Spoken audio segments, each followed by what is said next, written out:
आपने ये गाना सुना है? एक कुड़ी जिदा ना मोहब्बत, या फिर ये गाना सुना है? अज दिन चढ़िया। या डंकी मूवी में विकी कौशल के कैरेक्टर की ट्रैजिक डेथ पे अगर आपने ये वाला गाना सुना है? कि पुछ दे ओ हाल फकीरा दा। तो आपने the immortal legendary writer Shiv Kumar Batalvi साहब की लिखावट को सुना है। एक ऐसे पोइट जिनको गुजरे हुए 50 साल से ऊपर हो चुके हैं, लेकिन आज भी उनकी लिखी हुई पोएम्स, गाने बॉलीवुड के हिट सॉन्ग्स को इंस्पायर करते हैं। लेजेंड्स लाइक जगजीत सिंह, नुसरत फतेह अली खान, सुरेंद्र कौर जैसे बड़े आर्टिस्ट ने इनकी लिखावट को संगीत में उतारा है। और शिव कुमार साहब की कविता इतनी इंपैक्टफुल थी कि उन्हें बड़े पंजाबी पोइट्स जैसे कि मोहन सिंह, अमृता प्रीतम के साथ गिना जाता है। कहते हैं कि जब शिव कुमार जी स्टेज पे होते थे तो हर कोई बिना आवाज किए उन्हें सुनता था और रोता था, क्योंकि उनके हर एक शब्द में दर्द था जो उनकी पर्सनल लाइफ से ही आया था। एक तरफ समाज के तौर तरीके से वो काफी नाराज थे, तो दूसरी तरफ उनका प्यार ऐसा अधूरा रह गया कि उस पे उन्होंने कविता ही लिख डाली। कभी मशहूर होने का इरादा नहीं था उनका, वो लिखते थे क्योंकि उनके दिल में काफी दर्द था और कलम और स्याही ही बस एक तरीका था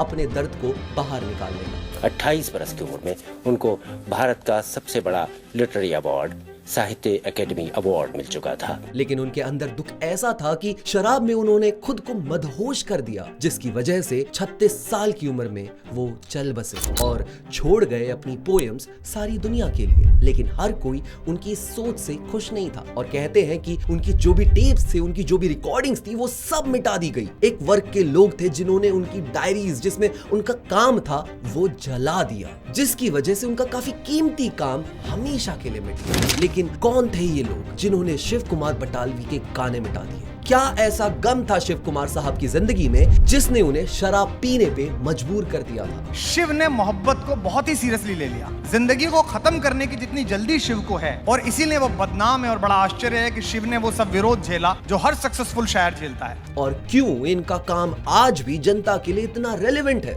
न्यूज़पेपर में एक इश्तिहार लिखा कि मैना खो गई है, और वो एक गाना बना जिसमें इश्तिहार की तरह है कि वो ऐसी दिखती थी, सूरत उसकी परियां वर्गी, वो गुम हो गई है, मुझे ढूंढ कर ला दो। मैं राजीव कुमार आज बात करूंगा इस वीडियो में the tragedy of Shiv Kumar Batalvi के बारे में। तो वीडियो शुरू होने से पहले YBP फिल्मी को जरूर सब्सक्राइब कर लेना तुम लोग। हम ऐसी वीडियोस हर हफ्ते आपके लिए लाते रहते हैं। 1936 का वक्त बारापिंड लौतियान में पैदा हुए एक तहसीलदार के घर में शिव कुमार। अब बचपन से ही शिव कुमार अलग किस्म के इंसान थे। कहते थे कि वो अक्सर गायब हो जाते थे और ढूंढे तो मिलते थे, कभी किसी पेड़ के नीचे, कभी नदी के किनारे या फिर किसी मंदिर के बाहर। और वहां बैठ के वो बस दिन में सपने देखा करते थे। इनकी इन्हीं हरकतों की वजह से वहां के लोग शिव को मलंग कहते थे, वो जो भटकता रहता है। और इन्हीं चीजों की वजह से शिव का मन पढ़ाई में कम लगता था। अब बचपन से वो फैसिनेटेड थे कहानियों में और रामलीला वगैरह उन्हें काफी ज्यादा पसंद थी। अब जिंदगी शिव कुमार की सही चल रही थी। 11 साल की उम्र में उन्होंने इतिहास का सबसे ट्रॉमेटिक इवेंट देख लिया था अपनी लाइफ में, जहां कुछ अंग्रेज आए और ऐसी लकीर खींच गए जिसने धर्म के नाम पे दंगे शुरू कर दिए। 1947 का इंडिया पाकिस्तान पार्टीशन। इस पार्टीशन में दो हिस्से बने थे, इंडिया और पाकिस्तान। और शिव कुमार उस वक्त पाकिस्तान के बारापिंड में थे और पूरे परिवार को देश छोड़ के निकलना पड़ा अपनी जान बचाने के लिए। और पूरा परिवार चलते चलते नए बने हुए बॉर्डर को क्रॉस करके पंजाब के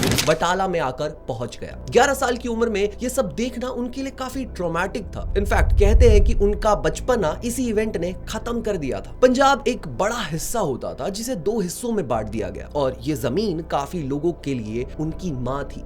और इसी पार्टीशन को एक्सप्रेस करते हुए उन्होंने एक कविता भी लिखी आगे जाके, दूध दा कत्ल, जहां उन्होंने लिखा कि कैसे हम सब ने मिलकर अपनी ही माँ का कत्ल कर दिया। बटाला में आके शिव कुमार के पिताजी पटवारी की नौकरी करने लगे और इसी नौकरी से मिले काफी अच्छे कनेक्शंस, जिसे वो यूज करके अपने बेटे को भी ऐसी ही पोस्ट में नौकरी दिलवा पाए, जिसके लिए बचपन से ही उन्होंने शिव कुमार को पढ़ाई पे फोकस करने का प्रेशर डाला। और 10वीं तक शिव कुमार पढ़ाई में काफी अच्छे भी थे, लेकिन कॉलेज शुरू होते ही उनका पढ़ाई से मन हटने लग गया था। पहले साइंस लिया, लेकिन मन नहीं लगा तो ड्रॉप ले लिया। फिर सिख नेशनल कॉलेज में आर्ट्स लिया उन्होंने और यहाँ उनका पंजाबी लिटरेचर से काफी नजदीकियां बढ़नी शुरू हो गई। इनफैक्ट यही वो अपने क्लासमेट्स और दोस्तों को गजल और गाने सुनाया करते थे और यहाँ उनकी अपनी पहली ऑडियंस और एडमायर्स बने और शिव कुमार की इन किताबों की कहानियों में वो खो से गए। लेकिन फिर भी उन्होंने कॉलेज खत्म नहीं किया और सेकेंड ईयर में ही ड्रॉप ले लिया। लेकिन पिताजी ने गिव अप नहीं किया और उन्होंने ड्रॉप लेने के बाद अपने बेटे को हिमाचल के बैजनाथ के कॉलेज में सिविल इंजीनियरिंग में डिप्लोमा करने के लिए भेज दिया। और यहाँ शिव कुमार की जिंदगी में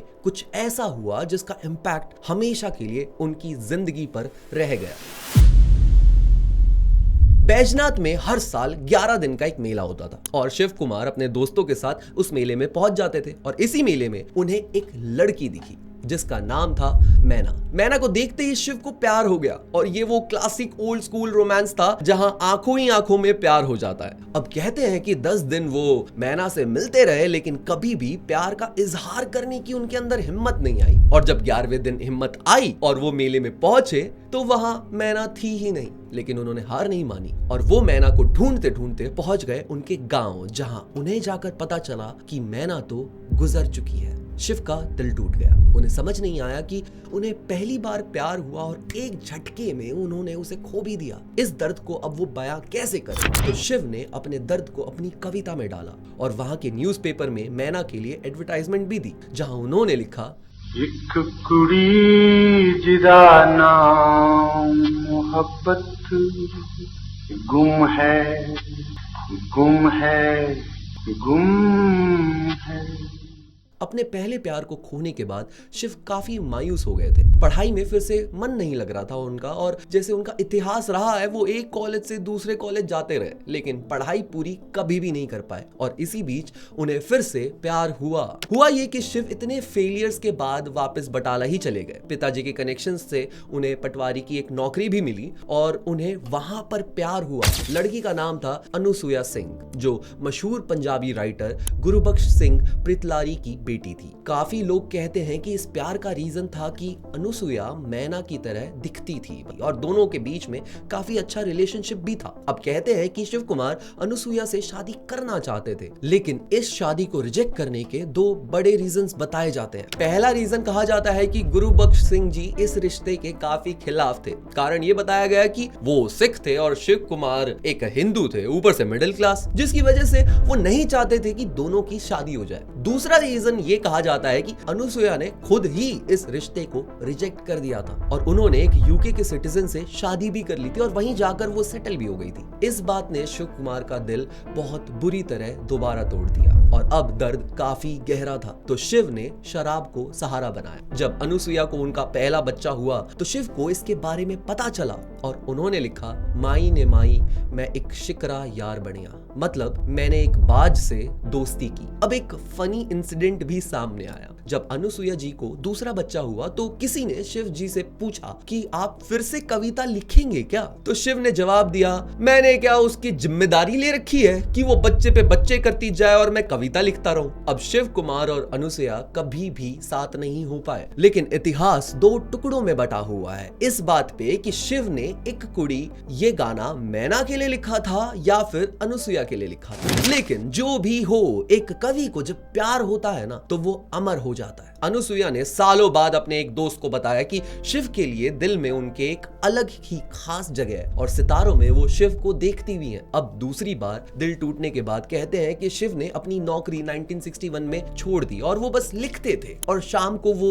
वहां के बाजार के व्यापारियों को अपनी लिखावट सुनाते भी थे और ऐसे ही वो कवि दरबार में भी जाने लग गए। अब कहते हैं कि उनके कॉलेज के लैंग्वेज डिपार्टमेंट के एक टीचर दलीप सिंह ने शिव के टैलेंट को सबसे पहले नोटिस किया और उन्होंने शिव को कवि दरबार से इंट्रोड्यूस भी करवाया। जनता ने अलग किस्म का रॉ इमोशन देखा एक जवान लड़के में। यूथ तो ज्यादा अट्रैक्टेड था उनकी कविताओं से। इनफैक्ट अपनी नौकरी छोड़ने से पहले भी वो फेमस होना शुरू हो चुके थे। 1960s में उनका सबसे पहला पब्लिकेशन फिरंदा परांगा रिलीज हुआ, जो एक इंस्टेंट सक्सेस बन गया, जिसमें एक प्रेमी का दुख, प्यार, मतलब सबसे अलग होना सब कुछ था। कंदियाली थोर पोयम में उन्होंने खुद को एक कैक्टस जैसा डिस्क्राइब किया था। वो अकेला है और उसे कोई नहीं पूछता। मैं कंडियाली थोर वे सज्जना, उगी विच उजाड़ा, ਜਾਂ ਉੱਡਦੀ ਬਦਲੋਟੀ ਕੋਈ ਵਰ ਗਈ ਵਿੱਚ पहाड़ा। अब शिव कुमार का लगाव बढ़ता जा रहा था बटाला से, और उन्होंने अपने स्टेज नेम में इस नाम को ही ऐड कर दिया, शिव कुमार बटालवी। 1961 में जब शिव अपनी कलम को अपना करियर बना चुके थे, तो जब वो स्टेज पे आते थे तो हर कोई आदमी के मुंह पे ना चुप्पी अपने आप ही आ जाती थी और आंखों में आंसू आ जाते थे। जमाना था 1960s का, पर शिव की सोच काफी आगे की थी। उनकी कुछ कविताएं जैसे कि लाजवंती, द वुमेन ऑफ शेम, जहां उन्होंने लव एंड लॉस को एक्सप्लोर किया है। 1962 की आटे दी चिड़िया, जहां उन्होंने लॉस एंड सॉरो को एक्सप्लोर किया काफी ज्यादा डेप्थ में। 1963 में लिखा हुआ मैनू विदा करो, जिसे आप सब ने अमर सिंह चमकीला में भी सुना होगा।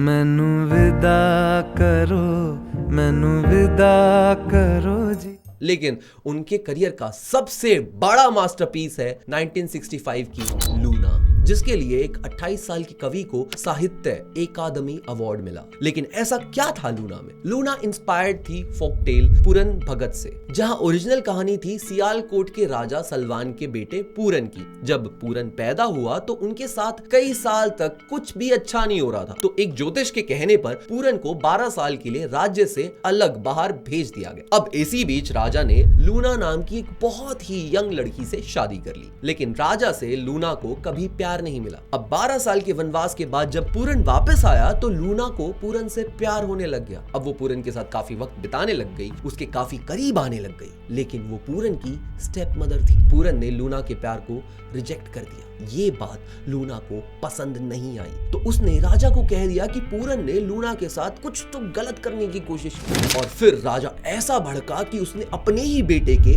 हाथ पैर कटवा के एक गहरे कुएं में फिकवा दिया, जहां पूरन दर्द में तड़पता रहा, अंटिल एक संत ने पूरन को वहां से निकाला और पूरन खुद एक संत बन गया आगे जाके। अब समाज लूना को नफरत की नजर से देखती थी, लेकिन शिव कुमार की कविता लूना में एक अलग ही पर्सपेक्टिव था लूना के बारे में। उन्होंने दिखाया कि कैसे लूना की शादी जबरदस्ती एक बुढ़े राजा से करवा दी गई, जिससे उसे कभी प्यार ही नहीं मिला। शिव ने लूना को एम्पैथी दी, जिसने लोगों को काफी ज्यादा सरप्राइज किया और उन्हें यंगेस्ट पोइट बनाया, जिसने साहित्य अकादमी अवार्ड जीता। शिव की लिखावट में दर्द था पार्टीशन का, दर्द था एक ऐसे समाज का जहां आदमी हो या औरत, उसे समाज फोर्स करता है वो करने के लिए जिसमें उनका मन ही नहीं लगता। दर्द था उनके प्यार का अधूरा रह जाने का, और जहां एक तरफ शिव काफी फेमस हो रहे थे, वहीं शिव की शराब की बहुत ज्यादा लत बढ़ती जा रही थी। हालत इतनी बुरी थी कि कहते हैं कि वो शराब के ठेके के बाहर बेहोश पड़े मिलते थे अपने दोस्तों को। लेकिन डिस्पाइट दैट उनकी सोच उस वक्त के समाज से काफी ज्यादा अलग थी। वो औरतों के दर्द को और दुख के बारे में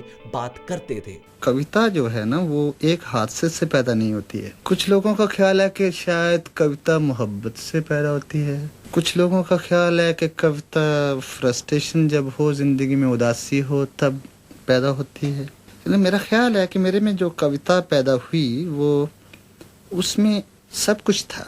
शिव कुमार के दिल में दर्द था, लेकिन उन्होंने 1967 में अरेंज मैरिज की अरुणा नाम की एक लड़की से। अब शिव कुमार साहब के पुराने प्यार के बारे में शब्द तो भाई सारी दुनिया ने पढ़ रखे हैं, तो लोगों का मानना था कि ये जो रिश्ता है ये काफी ज्यादा टॉक्सिक हुआ। लेकिन कहते हैं कि इसका बिल्कुल अपोजिट था। शिव एक काफी अच्छे हस्बैंड थे, उनके 2 बच्चे हुए और शिव ने उन दोनों का ख्याल काफी अच्छे से रखा। इनफैक्ट परिवार के लिए फाइनेंशियल स्टेबिलिटी चाहिए थी और उन्होंने 1968 में चंडीगढ़ शिफ्ट होकर स्टेट बैंक ऑफ इंडिया में जॉब करना शुरू कर दिया। अब शिव फेमस तो थे, लेकिन एक सेक्शन था जो शिव कुमार से इतनी नफरत करता था कि उन्होंने शिव कुमार की डायरीज चोरी कर ली, मतलब जला दी, और उनके जो भी टेप्स थे उन सब को मिटा दिया। लेकिन क्यों?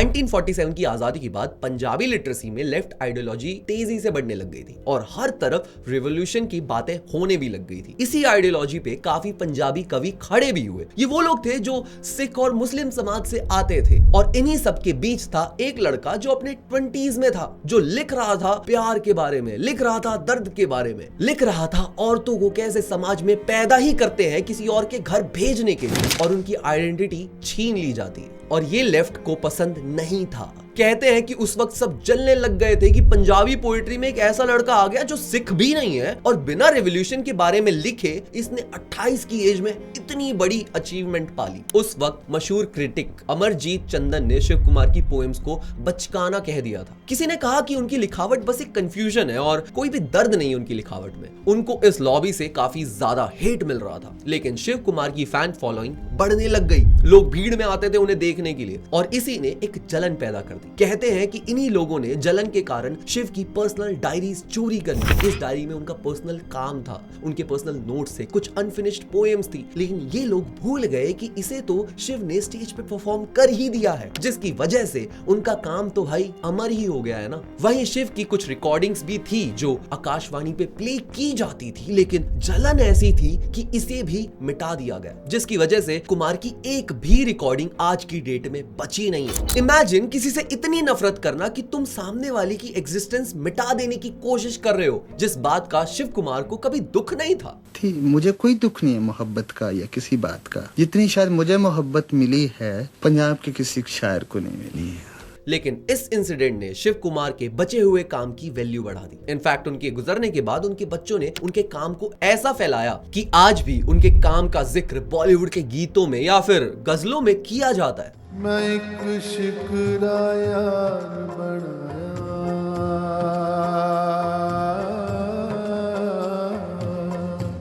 अब शिव कुमार SBI में नौकरी कर रहे थे फॉर फाइनेंशियल स्टेबिलिटी, लेकिन शराब की आदत शिव की गई नहीं और ये शराब उनकी मौत का कारण भी बन गई। 1972 में शिव पहली बार इंग्लैंड गए। वो ऑलरेडी इतने फेमस थे कि इंग्लैंड की पंजाबी कम्युनिटी काफी एक्साइटेड थी उनके लिए। वहां के न्यूज़पेपर्स में उनके अराइवल की न्यूज छप गई। इंग्लैंड में शिव ने काफी बड़े बड़े इवेंट्स में परफॉर्म भी किया। बड़े बड़े पंजाबी पोइट्स जो उनके फैन थे उन्हें सुनने के लिए जमा होने लग गए, जैसे कि कुलदीप टाकर, संतोख सिंह, आर्टिस्ट शोभा सिंह तो बाहर से खुद अपने खर्चे पे फ्लाइट करके बस शिव कुमार बटालवी को लाइव सुनने के लिए आई थी। इनफैक्ट BBC ने शिव कुमार को इंटरव्यू के लिए भी बुलाया, जहां महेंद्र कौल ने उनका इंटरव्यू लिया और आज तक यही एक इकलौता इंटरव्यू है शिव कुमार बटालवी की जो लोग क्लियरली देख सकते हैं और उन्हें गाते हुए सुन सकते हैं।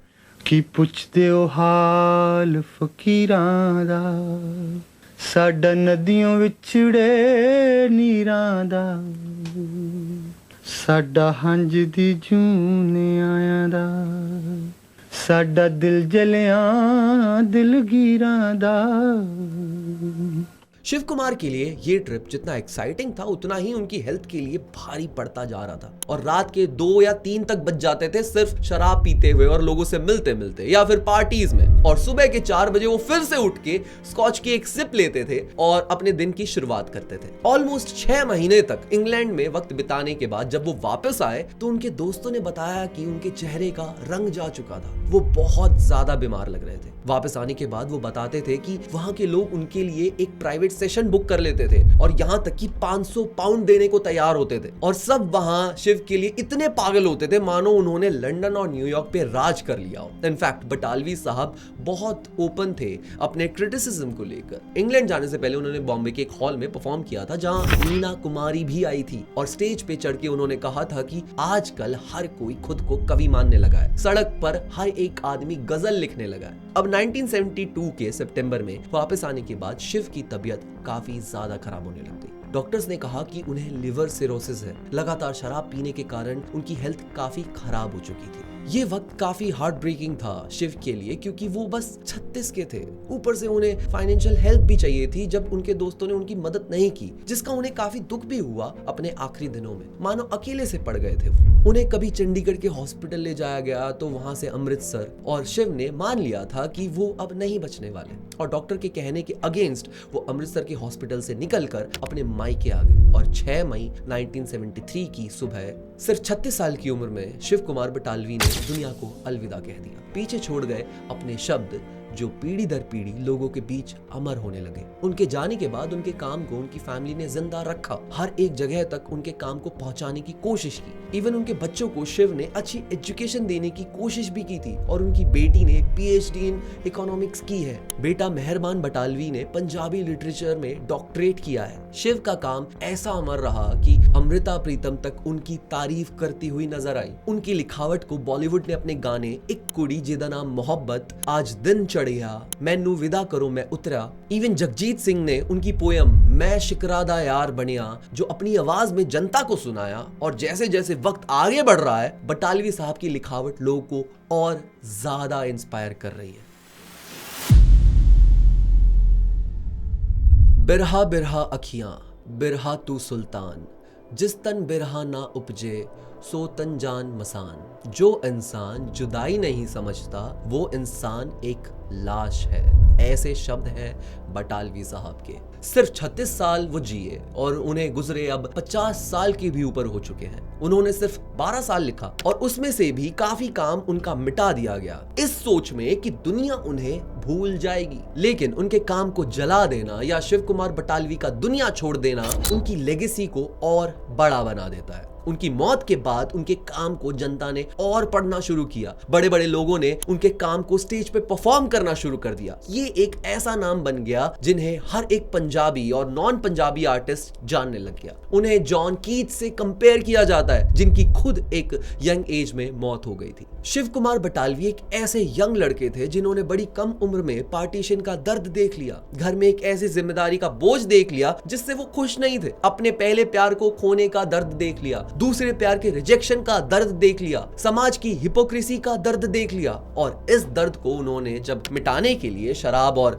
कलम का सहारा लिया तो कलम ने तो उन्हें अमर कर दिया, पर शराब ने उन्हें खत्म कर दिया। लेकिन उनका काम आज भी मॉडर्न सोच को बढ़ावा देता है। हर एक यूथ उनसे रिलेट करता है जिसके दिल में किसी ना किसी बात का गम है। आज भी शिव कुमार बटालवी की बातें अमर है और अमर हमेशा रहेंगी।